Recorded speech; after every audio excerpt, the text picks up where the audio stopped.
And they actually heard on the radios, start the fire here, take the load here, so that the drug cartels are trying to get their product through. And so when I went out, the properties that the ranchers had was great, low, short, and green.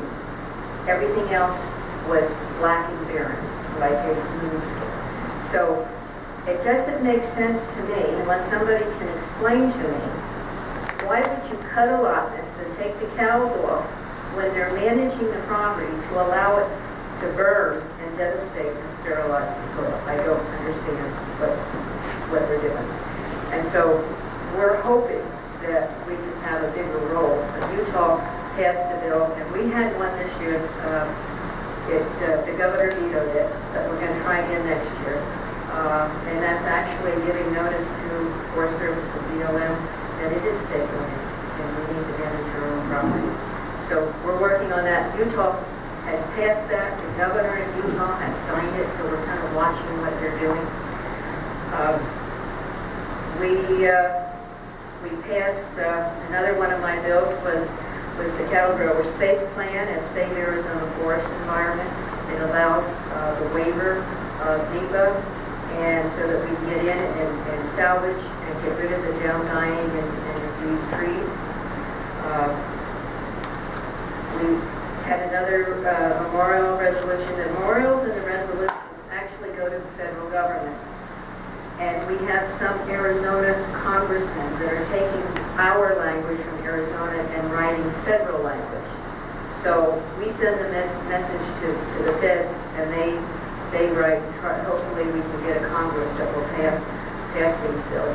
We have one that exempts military reservations from the Endangered Species Act. We're putting freedom at stake for bucks and weeds, and I think that's unreal. We start with the military bases, and then we can move on from there. We also passed border security action plan, the cattle growers 18-point plan. We sent a message to our congressmen at the national level so that we actually do something about border security. Nogales, Douglas, and Yuma have expanded their ports of entry. But they have, and we've got millions of dollars into expanding these lanes. But the federal government has seen fit not to add any personnel. Right now, Nogales alone needs 300 additional manpower to man what they have now. And when the lanes are open, they need another 500. They've got zip for additional manpower, so we sent a message for that. We had several other things that we did. In fact, I brought a letter. It's in my bag. I'll get it. Steve Pierce is the president of the Senate. He's a cattleman. And since he's now in leadership, I took over some of the cattle growers' bills. I have 5 bills that I sponsored for the cattle growers, and they wrote a letter in support of the work that we were able to accomplish. One of them, and I'll finish with this one, one of them had to do with county assessors. I find that most of our rural county assessors are more reasonable because they know you. We're smaller, they know what your product is and what you're growing or what you're running on your property. But Pima County, Yavapai County, and Coconino County assessors had sent the ag owners a questionnaire. I think it was 7 pages long. They wanted to know, they wanted 7 years of your back income tax reports, records.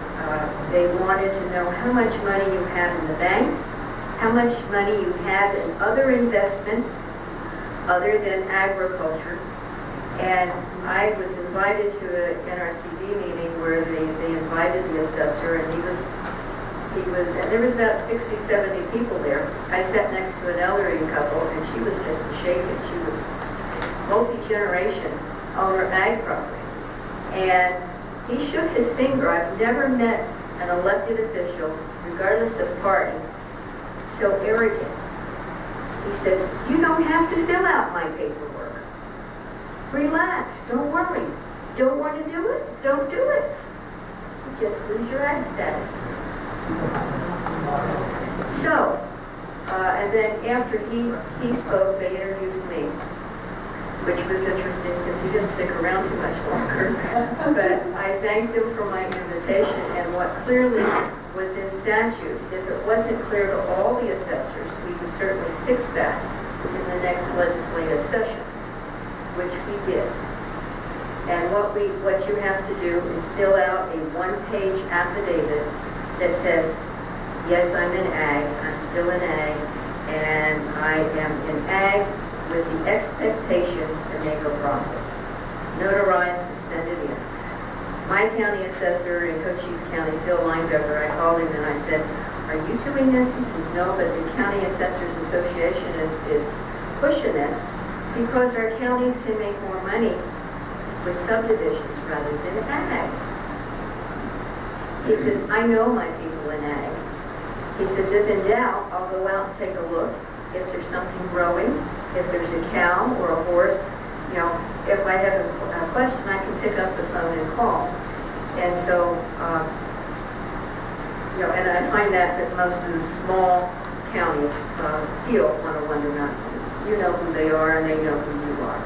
But we have a lot of work to do. We haven't completed our job.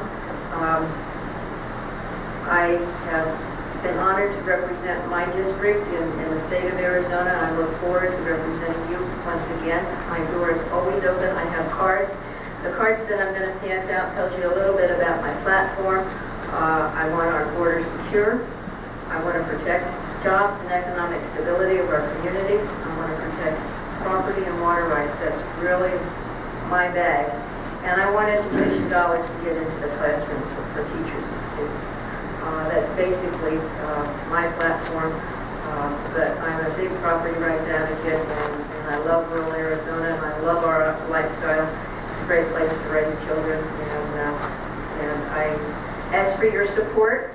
I don't have a primary, but I do have a general, and again, my door is always open. So I'd be happy to answer any questions that you might have.